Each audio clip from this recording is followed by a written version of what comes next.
Middle ইস্টের দেশগুলোতে এত পরিমাণ রোদ, এত পরিমাণ তাপদাহ, যেটা বলে বোঝানোর মতো না ভাই।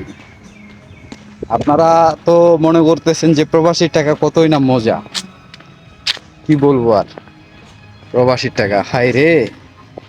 দেশে থাকতে আমিও মনে করতাম যে প্রবাসে যাব, ইনকাম করব, কতই না মজা হবে, তাই তো।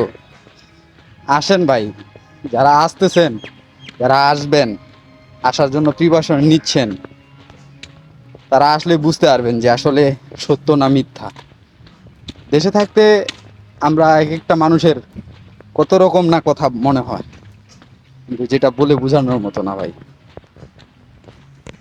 মিডল ইস্টের দেশগুলোতে প্রচুর পরিমাণে পরিশ্রম করতে হয়, এটা হোক বাইরে বা ভিতরে।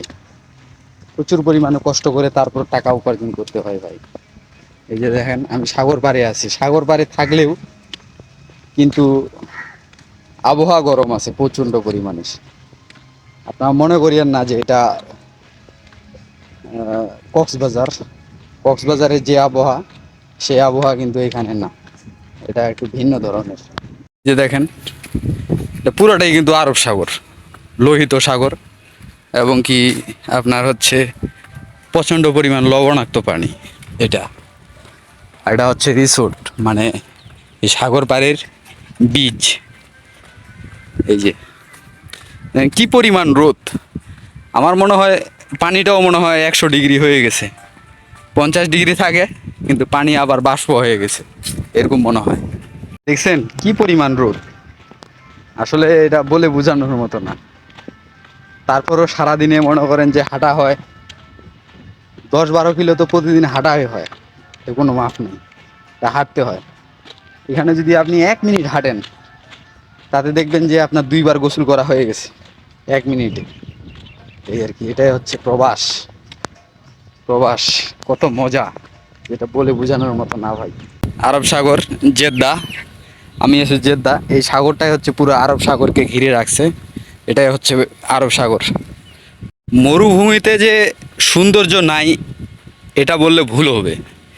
মরুভূমিতেও কিন্তু প্রচুর পরিমাণে সৌন্দর্য আছে দেখার মতো, যেটা চোখ ধাঁধানো। এই আর কি, এটা না আসলে আপনারা বুঝতে পারবেন না। আসলে সৌদিরা কিন্তু সৌন্দর্যকে অনেক বেশি পছন্দ করে, এই জন্য সৌদিরা বেশিরভাগই কিন্তু শখের মানুষ হয়ে থাকে। দেখেন কত সুন্দর।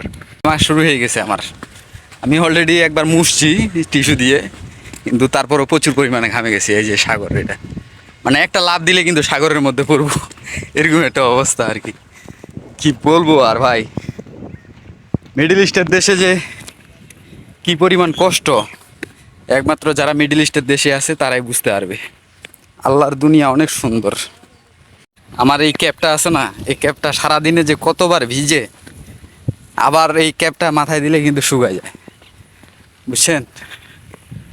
এই আর কি অবস্থা, হাঁটতেছি, এই যে পানি পড়তেছে, সবুজ মাঠ। ওই যে পাশে আমার সাদিক, এই যে এই যে আমার সাদিক, সাদিকের লগে খালি দেখা করতে আইলাম। সে কত 5-10 কিলো হাঁটে আসলাম আপনার সাথে দেখা করতে। এই যে সাদিক, এই যে আমার সাদিক। আপনি কিছু বলেন। হ্যাঁ, আপনি ভালো আছেন তো দাদা? হ্যাঁ, আসে তো একটু টিস্যু দিবেন, টিস্যু দিয়ে একটু মুখগুলা মুছবো। হ্যাঁ, কত টিস্যু কি লাগবে? দেখেন। টিস্যু তো করে। এই যে সাদিকের লাগে আইছি, সাদিক এখন আপ্যায়ন করবে, দেখা যায় কি আপ্যায়ন করে। দেখছেন কি পরিমাণে মনে করেন যে ঘামছি খালি, প্রচুর পরিমাণে, যেটা বলে বোঝানোর মতো না। এই যে আমার সাদিক, এর ব্রাহ্মণবাড়িয়া বাড়ি, কিন্তু ব্রাহ্মণবাড়িয়ার লোক তো এমনি প্রচুর পরিমাণে খারাপ, কিন্তু দেখেন আপ্যায়ন খালি। যে সবাই যে খারাপ এমন না ভাই, ভালো মানুষ আছে, ব্রাহ্মণবাড়িয়াতেও ভালো মানুষ আছে। খালি সব ঠাকুরকেও খারাপ তা না। যে সাদিকের লগে আইছি, সাদিক এখন কিছু বলবেন নতুনদের উদ্দেশ্যে। নতুনদের উদ্দেশ্যে কিছু বলেন, যারা মিডল ইস্টের দেশে আসতেছে আর কি নতুন। আসসালামু আলাইকুম, আপনারা সবাই ভালো আছেন? আমরা খুব ভালো আছি আলহামদুলিল্লাহ। কিন্তু নতুন করে আসতে গেলে আপনারা একটু বুঝে শুনে আসবেন। সৌদি আরবের পরিস্থিতিটা এখন বর্তমানে খুবই খারাপ, যার কারণে ভাই তার আপনজন যারা থাকে তারাই আইনা এত খাতা দেয়, তাদের কথা আপনারা কেউ করবেন না। আর আরেকটা কথা হইল, আসার আগে নিচে নিচে অনলাইনে আপনি সবকিছু যাচাই করে নেবেন, সবকিছু মিলে যাবে ইনশাল্লাহ। ইনশাল্লাহ ইনশাল্লাহ। কোম্পানি তো ঠিক আছে, আমাকে বিদায় দেন, আমি এখন চলে যাই। ঠিক আছে, টাটা। ওকে ওকে। সৌদি আরবের একটা জিনিস আমাকে খুব ভাল লাগে ভাই, যেটা আপনাদেরকে দেখালে আপনারা বুঝতে পারবেন। দেখাই আপনাদেরকে, দেখেন। এই যে এই জিনিসটা আপনার হচ্ছে 2 মিনিট 1 মিনিট হাঁটলেই, মানে 2 4 5 মিনিট হাঁটলে, মানে 2 4 5 মিনিট না, 1 মিনিট 2 মিনিট হাঁটলেই দেখবেন যে এই জিনিসটা পাবেন। এই জিনিসটা, এই ময়লাগুলো রাখার জায়গা। এই যে দেখেন রাস্তাগুলো কত ক্লিন, কি সুন্দর ক্লিন, দেখছেন? এই জিনিসটা আমার খুব ভাল লাগে। যে যে যত বড়ই ধনী ব্যক্তি হোক না কেন, যে যত বড়ই ভিআইপি পার্সন হোক না কেন, তারপরেও কিন্তু ময়লাটা যত্রতত্রভাবে ফালাবে না, নির্দিষ্ট স্থানে ফালাবে। এই জিনিসটা আমাকে খুব ভাল লাগে। এই যে দেখেন সামনে আরেকটা, এই আর কি। হ্যালো গাইস, আপনাদেরকে সৌদি আরবের কিছু আপডেট তুলে ধরার চেষ্টা করলাম, আপনাদের সামনে দেখানোর চেষ্টা করলাম। কেমন হয়েছে জানি না, ভালো হয়েছে কিনা এবং কি হয়েছে, খারাপ হয়েছে কিনা একটু কমেন্টের মাধ্যমে অবশ্যই জানাবেন। আর প্রবাসীদের জন্য বিশেষভাবে দোয়া করবেন। ঠিক আছে, সবাই ভালো থাকবেন। আসসালামু আলাইকুম, আল্লাহ হাফেজ।